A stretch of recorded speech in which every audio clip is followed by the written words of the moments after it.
Bonjour, bienvenue à Arcade-moi ça. Ça fait du bien de reprendre des bonnes vieilles habitudes, de commencer à faire des capsules vidéo. Je vais essayer d'en faire une quick one aujourd'hui en début d'année. On est à la fin janvier. Je sais pas quand est-ce que je vais monter encore cette vidéo-là, mais l'important c'est d'avoir de la matière première. Alors, j'ai eu un petit mandat de réparer un ColecoVision. ColecoVision que j'adore, une des plus belles consoles des années 80 selon moi, elle était magnifique.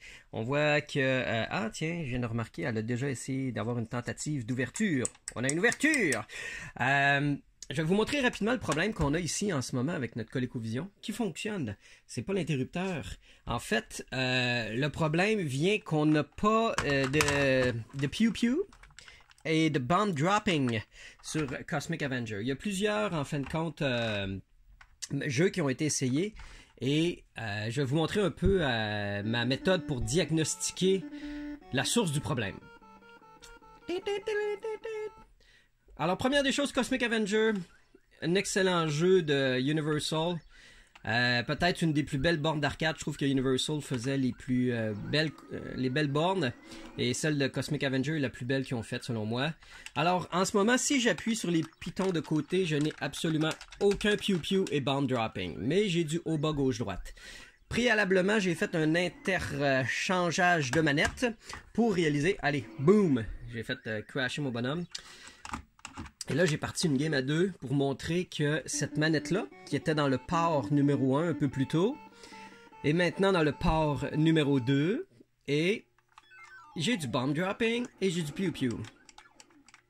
Alors, si j'ai du pew-pew et du bomb dropping sur la manette, en port 2 et non en port 1, ça laisse vraisemblablement présager que la manette n'est pas en cause. Et celle-là non plus, parce que je l'ai testé justement sur le port numéro 2 et les pitons fonctionnent. Et ce n'est pas le jeu non plus, parce que plusieurs jeux ont été essayés, à ce que m'a dit le propriétaire de la machine, et ça fait toujours le même problème. Alors le problème vient du port, juste ici. À force d'enlever et de retirer, souvent ce que ça va créer, c'est des bris, c'est des cassures de soudure sur les pins du connecteur. Et en effet, le connecteur semble un petit peu flaky. C'est un drôle de positionnement, c'est une drôle de borne hein, quand même. Imaginez aujourd'hui une borne. C'est une drôle de console.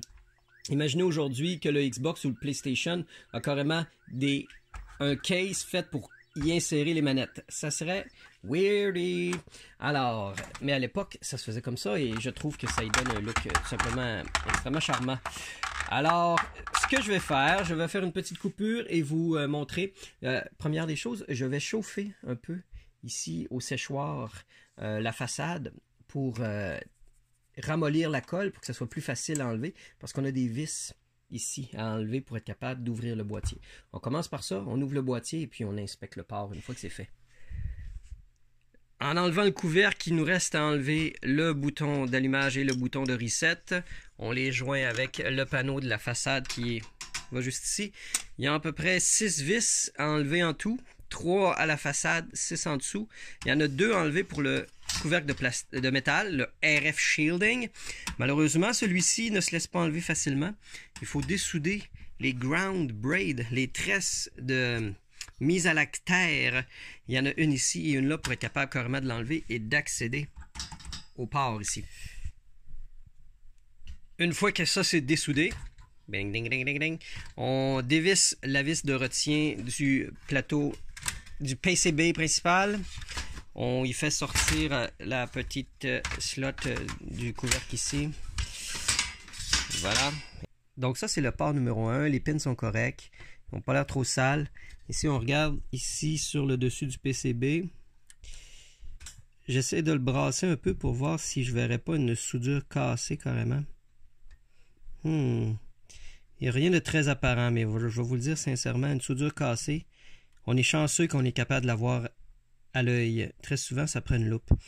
Alors, pour le fun, j'ai envie de sortir le tracé qui dit exactement c'est quoi le pin-out du port pour voir lequel qui serait en fait la cause du manque de pew-pew.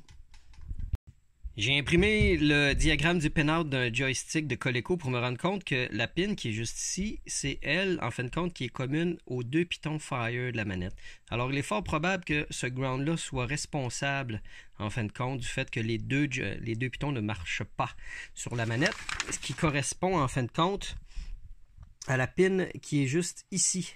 Alors, juste parce que je le trouve aussi assez flaky, à force de bouger, il a perdu sa pine de métal de retien ici. Alors le port est vraiment trop flexible selon moi.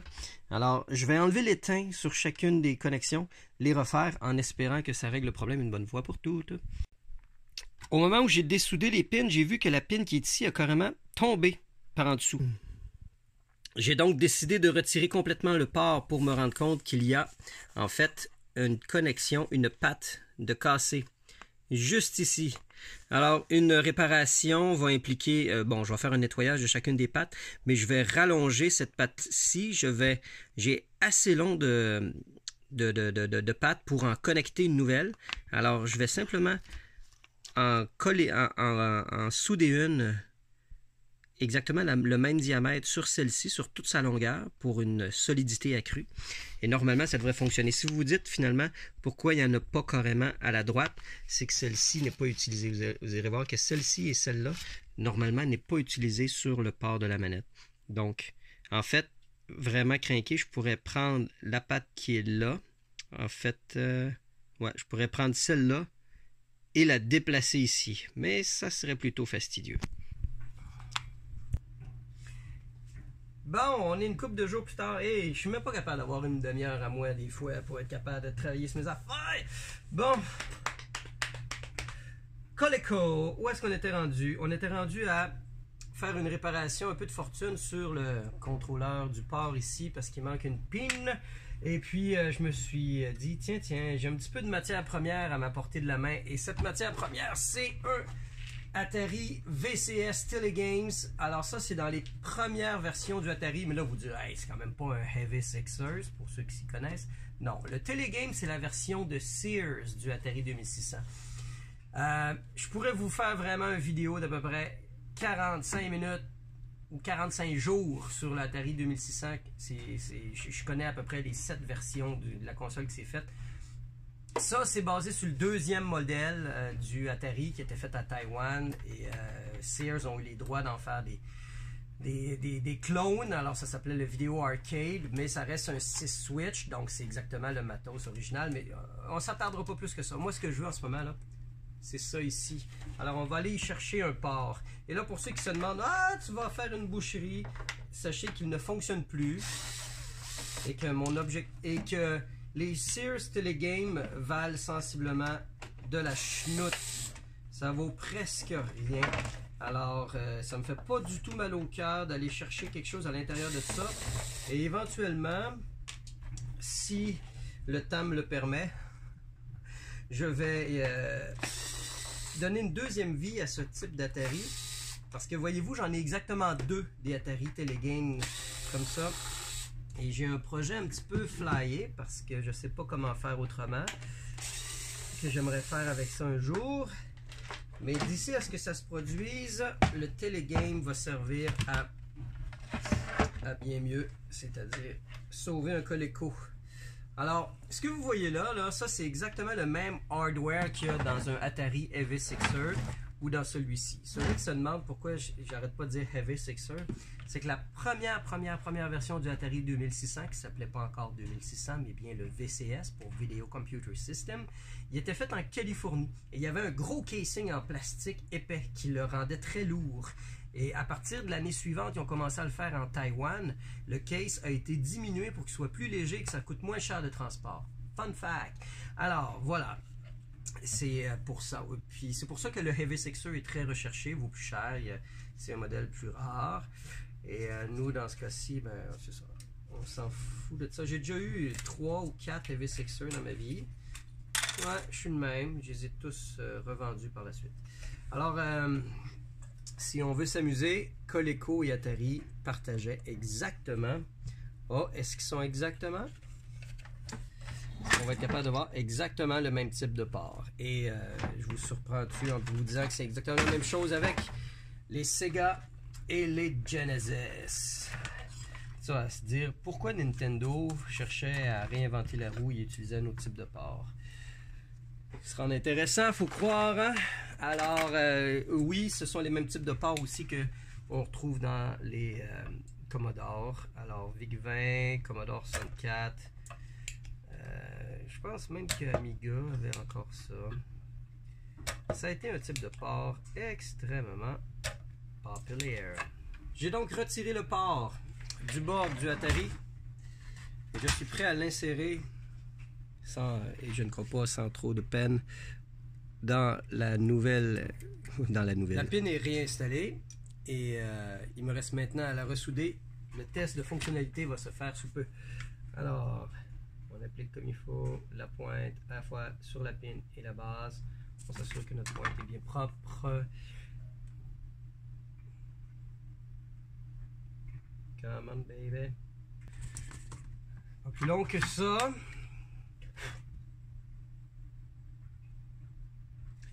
Ça semble bien beau tout ça.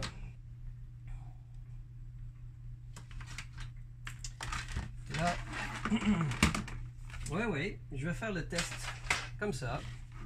On est capable de faire fonctionner un Coleco de manière aussi cavalière que ça. Il est où le bordel? Il est où? Il est où le bordel? Il est où? Il est là, le bordel, il est là.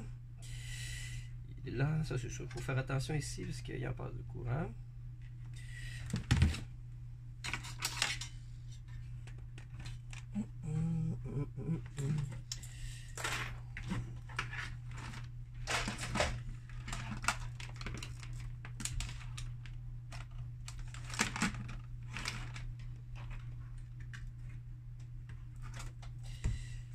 You got the look, you got the look.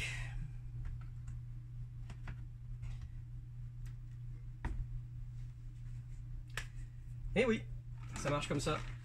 Alors, l'alimentation qui est ici, le signal vidéo, la manette. Est-ce qu'on va avoir du pew pew et notre bomb dropping?